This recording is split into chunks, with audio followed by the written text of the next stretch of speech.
We're going to talk now about the Understanding Human Behavior cornerstone product that we have, which is using the DISC profiles. We always start with the world-class performers because, as discussed in that training, it really opens up the audience's mind to the profiles, and then the profiles begin to be a little bit of their game film. Speaking of game film, I would urge you to dive into your game film and really understand your profile.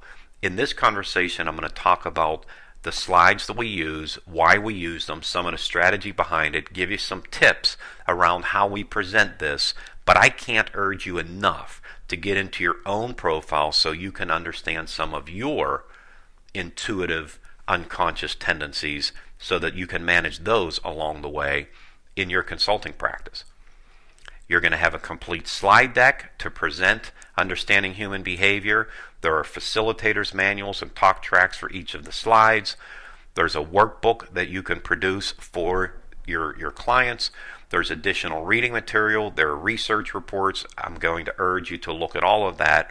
In addition, once you get started with this, if in the toolkit there are other more advanced products that you want, let us know and we'll help you determine what are the best ones for that particular situation and let you know how you can acquire additional tools around this. We start with the world-class performers. Then when we get into DISC, this is really their game film. And to start this section of the conversation off, we always ask these 3 points because long before people are into their profiles, they already are beginning to identify how they like to receive information, how they communicate, and as this all rolls out, they will find out once they've gotten their profiles how all of this is linked, and they can adjust and adapt their communication skills along the way. Spend some time with the academic side of DISC. Make sure you're comfortable in content, in the content, and that you're confident in the information so that we're using it correctly, because if you really understand this, it's going to help you develop long-standing and very profitable clients. If we just have the kind of cursory overview of this and you only have a surface understanding of the tool, you're likely to lead a very enjoyable, very upbeat meeting or conversation, but not really drive this into the long-term benefit that it can be. We have clients that we introduced this to nearly 20 years ago that still refer to it every day in their internal communications, and it's allowed us to maintain that client situation for nearly 2 decades.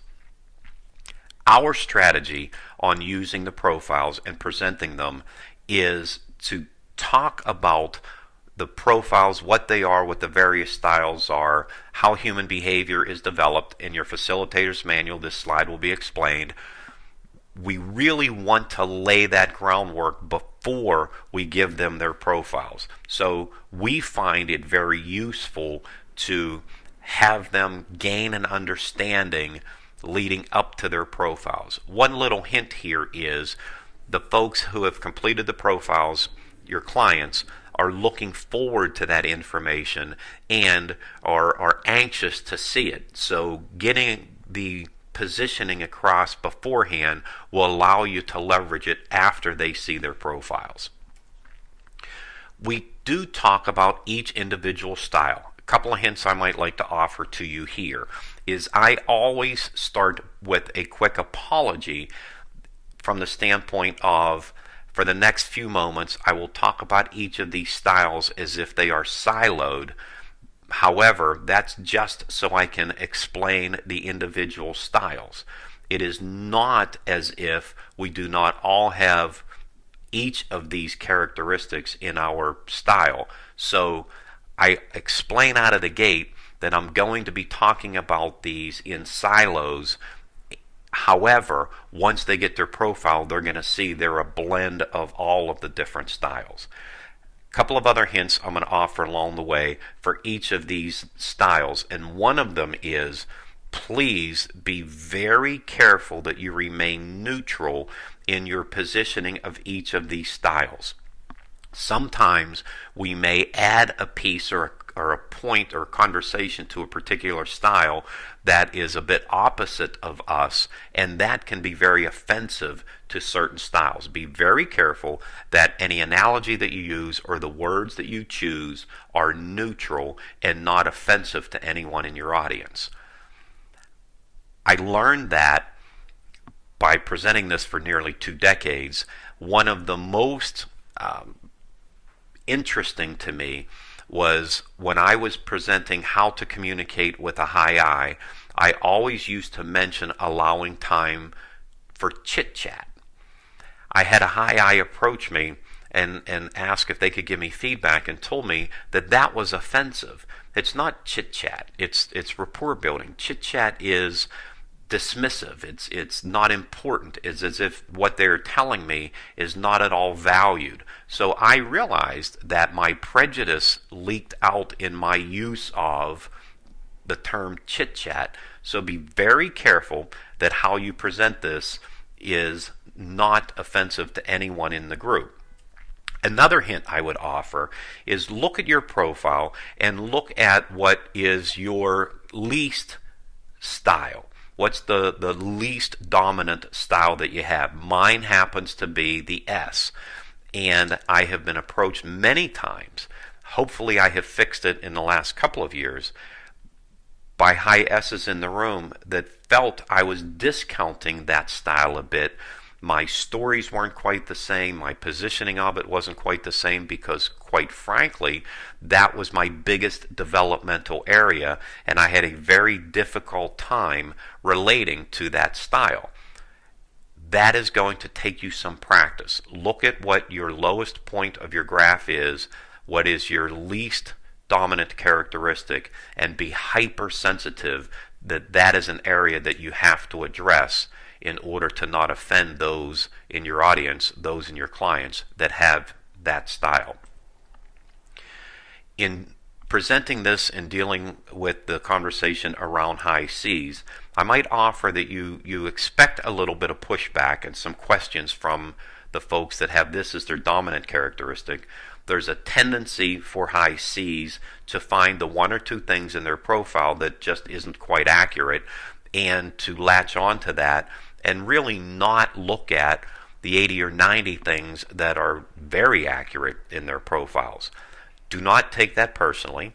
We find by using the world-class performer positioning up front and explaining what the profiles are before they get them, this really helps you to overcome any of that pushback and allows you to use this tool for its full benefit within your client. After we've described the profiles, then we do give out their individual game film. A couple of hints I might offer is, before you hand out the profiles, make sure you let them know if there's anything that they see in there that they disagree with, just put a line through it. Just disregard it. If there's anything they see in their profile that they do not know whether or not it's accurate, put a little question mark by it. That could well just be a blind spot. What we're trying to do before folks get their profiles is explain to them we want them focused on the information and how to build on it, not to waste their time questioning the 1 or 2 statements that are in there and they might not agree with.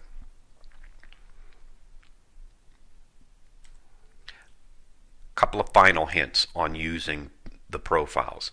We really like to use these early in an engagement. If it's a multi-day event you're facilitating, as best as you can, get it as early in the engagement as you can. It creates a buzz. It gets people talking about the profiles during breaks, at night during dinner. It really maximizes the tool. It becomes the talk of the group, quite frankly. Take some time, understand the academic positioning behind the profiles, understand how to present them in a way that is strategically aligned with what you're trying to drive for your client, and you will find that this becomes years of consulting opportunities and not simply a fun event. Take some time, use the world-class performer piece up front, spend some time with the academic side of this, and you'll develop clients that you're going to maintain for years to come.